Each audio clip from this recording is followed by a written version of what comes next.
Hi guys, so today we are going to make some mustard. Woohoo! And this is going to be a whole mustard seed type of mustard. We're not going to make it smooth like a yellow mustard. We're going to do the old school mustard, and we're going to follow the recipe in, well, kind of follow the recipe in the Ball book, page 274 in mine, Oktoberfest beer mustard. The first instructions say to put the 1 cup of brown mustard seeds into a pan, combine and bring it to heat and boil, and then let it sit there until the mustard seeds have absorbed a lot of the beer. But what I'm going to do is let it sit overnight so these seeds can indeed get some beer into them. This bunch of seed I have here is actually seed that I've collected myself. It's obviously not very much, so I had to buy some, and I just got it off the Amazon. And you can see brown seeds are much harder to find than the yellow seeds. Let me show you yellow. So this is the typical yellow seed you might find in the store. You can see the difference, and interestingly enough, you can see the difference in the different kinds of mustard I have. I have some yellow seeds and some dark seeds. So we're going to use this for what little value it will give us, and this. So instead of bringing this to boil over high or over medium heat like it says, I'm just going to let this sit overnight in one of my Ball jars. And unfortunately, I do not have a dark beer. I would prefer to make this with something like a stout or a Guinness, Longboard, Island Lager, even though it's almost a pale. It's like a medium. I would much prefer a darker. I would much prefer a darker beer, but you know, you get what you get. So we're going to go ahead and put this in the jar and let it soak overnight.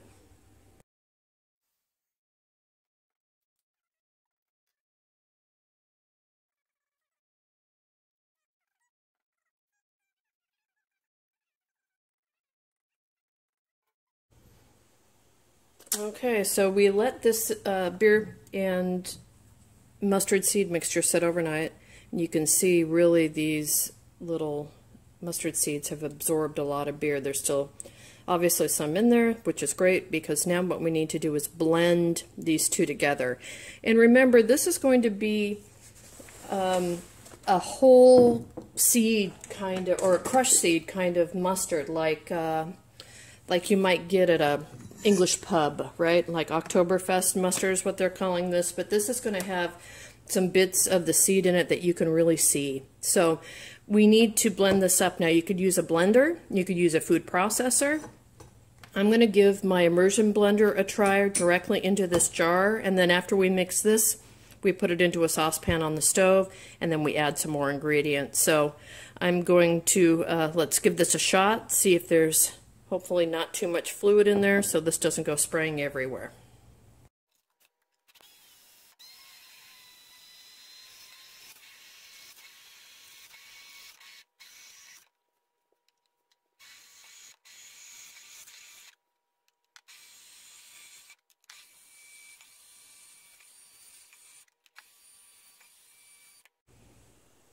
Alright, you guys, so I'm sure you noticed when I was mixing this that I got really, really thick. And one of the first things I'm supposed to add to this when it gets on the stove is a cup of water. So I just jumped right ahead and added that into this while I was mixing it.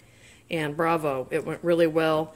We still have a nice thick mustard, but I needed it to make this a little looser so I could blend that together. And I like that color. You guys like that? You know what I mean now about that kind of a whole color, whole mustard seed, and the color it provides. So anyway, we're going to pop over and put this into a saucepan on the stove. Alright, so I brought that immersion blender over and threw what I could get off of it into here. Now I'm pouring this in. And normally then I would add the 1 cup of water, but we've already mixed that in. So the next item to add is, we've got malt vinegar here, a 1/2 cup, half a cup of packed brown sugar, quarter cup of ground mustard. If you don't have ground mustard, but you have the yellow mustard, throw that into some kind of a blender. You could use a second coffee grinder for a spice grinder, something like that, and you can grind it up yourself. And then 1 tablespoon of onion powder. I've got all this written down below.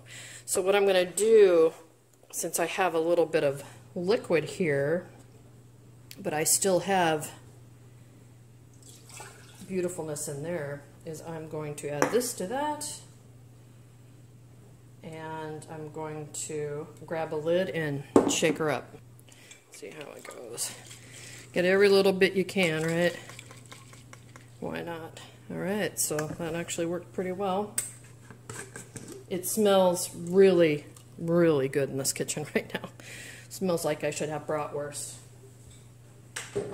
Alright, so let's get out a whisk. I'm going to turn the heat on now, low.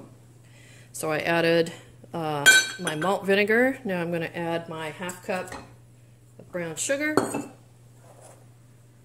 quarter cup ground yellow mustard, 1 tablespoon onion powder.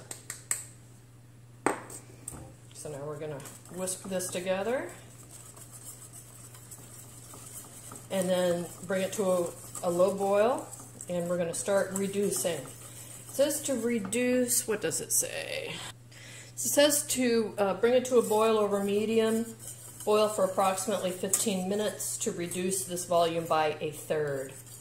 I am going to reduce it until it gets to the thickness that I like.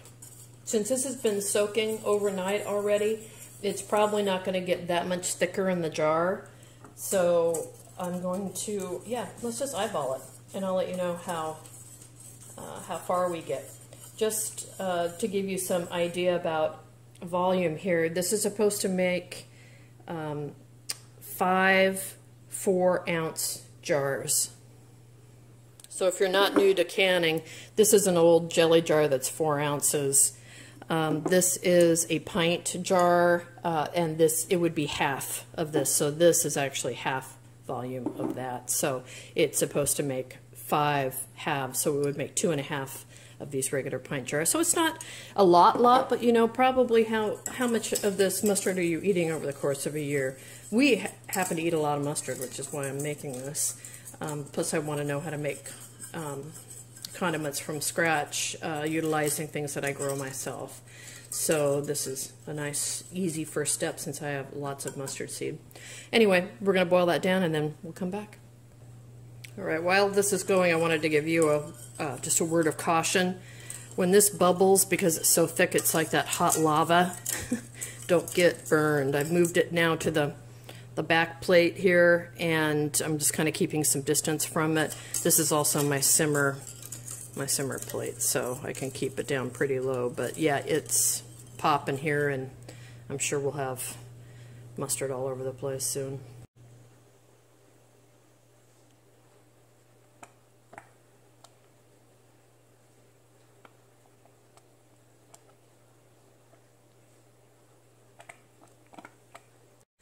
Alright, you guys, so I've got this where I like it, this thickness. I think it's great. So what I'm going to do now, I could just put it in a jar, pop it in the fridge, and let it age for, I don't know, a week or so, and then start eating it. But we're gonna can this. We're gonna can this up. So let's move over to the canning side. So today we're going to use my Harvest steam canner again. I've got the rack down in there, and the water is just up to that rack itself. I don't need to water bath this. I'm going to do atmospheric steam canning, which is now approved by the USDA. So I'm going to steam can that. Anything that you can water bath, you can steam can now. So, and I'll link some information below, so you just don't trust some rando on YouTube telling you something's legal, or not legal. I guess it wouldn't be illegal, but something's approved if you haven't heard it before. So check that out. So I'm going to put these in some jars, and we're going to get rocking and rolling here.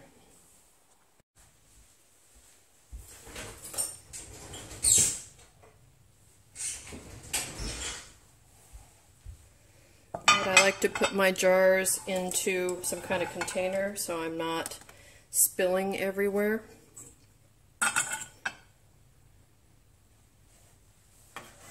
Alright, so it says to fill to 1/4 of an inch of the top of the jar, which is not very much. So we're going to get right up there. I feel comfortable doing 2 jars at a time to keep everything nice and hot.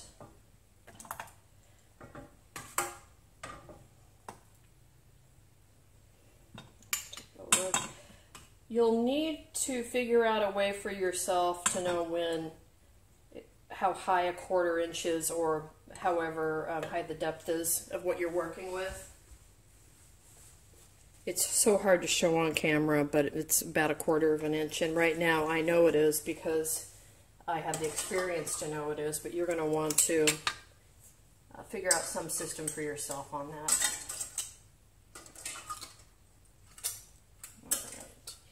So now what I'm going to do is debubble, which almost always allows more room in the jar. You get rid of those air bubbles, and of course the interior of the jar settles a little bit.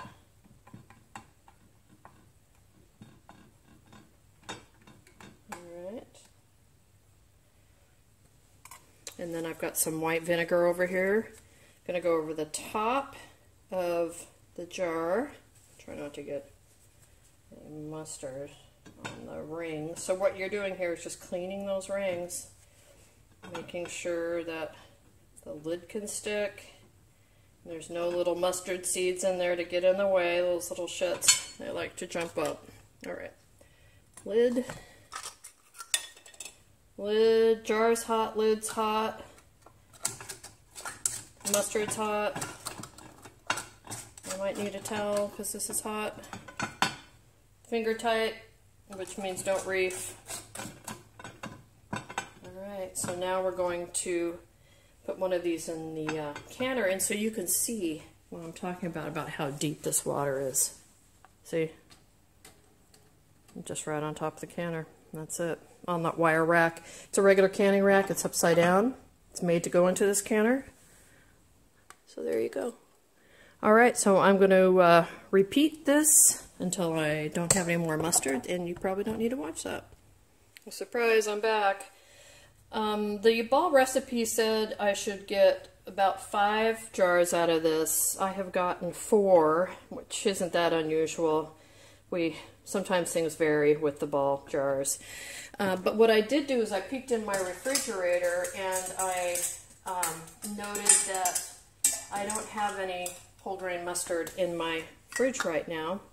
So what I'm going to do is remember to debubble this. Every time I get talking to you, sometimes I forget things. So I'm going to keep this one that's not quite filled up to standard. I'm going to keep it and just pop it in the fridge. And I'm going to use that one right away. So that'll be good. I've already tasted this mustard. It is very good. I will caution one thing for you though.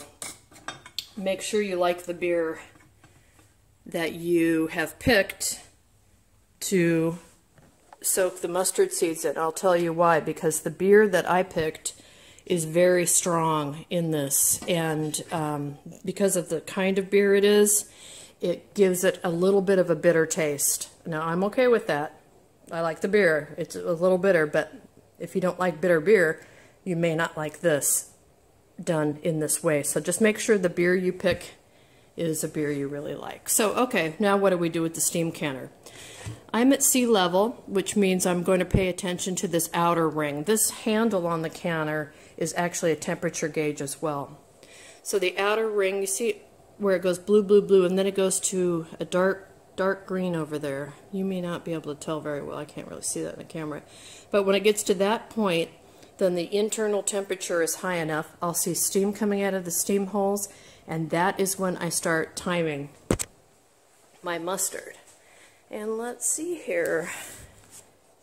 Remove air bubbles, 1/4 inch, wait, 10 minutes. So I just have to process for 10 minutes. Again, Oktoberfest beer mustard using the Ball Canning book, page 274, but I'll type all this and put it down below. So we'll come back when this is up to temperature so I can show you that, and then we'll can it up. Alright you guys, so we've just reached the outer edge of that dark green. So I'm going to start my timer, and it's set for 10 minutes. So we're going to do 10 minutes, and now I'm going to start adjusting my heat down, my flame, so I can keep it in that range without it going too high. If it goes below, I need to start over, so make sure you're in the range before you start your timer, and keep it in that range while you're timing it. Right, you guys, so the time is up. My timer's just gone off. So now what I'm going to do is turn off the heat, and then I'm going to leave the jars to sit inside the canner, but I'm going to remove the lid. So we're just going to let those be happy for a while. When I pressure can, I leave my jars in the pressure canner for a good 45 minutes to an hour after. With water canning, I do at least 5 minutes. You don't want to take boiling hot anything out and put it into a room temperature area if it's cool and it's beginning to be fall. If you do that, you can get into trouble with jar siphoning, jars breaking, and it's recommended by the Ball Canning people. So we're just going to go ahead and let these sit for about, I don't know, maybe 10 minutes. It says 5, 10, and then we'll go ahead and pull them out and see how they do. Just from looking at it right now, it looks like this one is sealed, this one has not, and that one is bulging upward. So maybe I overfilled it, but we'll give it a chance. You know, it can take hours sometimes for something to seal, so we'll come back in a few.